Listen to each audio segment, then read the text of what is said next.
محبت میں معجزے کم ہی ہوا کرتے ہیں۔ اگر محبت کا انجام ڈپریشن ہے تو اللہ سے کیوں گلہ کیا جائے؟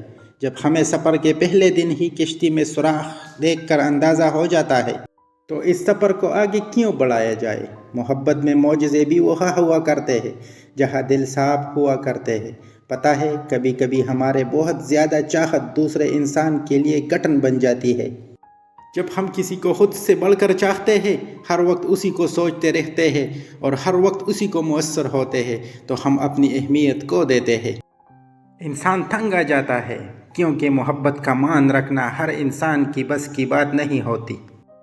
اس لیے کسی کو اتنی اہمیت بھی نہ دے کہ اپنی کوئی اہمیت ہی نہ رہے۔ ہمارا ہر وقت لوگوں کو میسر ہونا ہمیں ہاتھ سے عام کر دیتا ہے۔ اس لیے جو جا چکا ہے اس کے پیچھے بھاگنے سے کچھ حاصل نہیں ہوتا۔ روز روز ایک ہی چیز کی زد میں رہنا تو حسد ہے۔ ایک چیز مجھے نہیں ملی اور کسی اور کو مل گئی تو رب کے فیصلے کی نفی کر کے مجھے کیا ملے گا؟ اس لیے اپنے اندر سے حسد نکالنا ہوگا۔ جو نہیں ملا اس پہ پچھتاوا نہیں کرنا، جو مل گیا اس پہ شکر کرنا ہوگا۔ اپنے معاملات اللہ کی ذات پر چھوڑنا ہوگا۔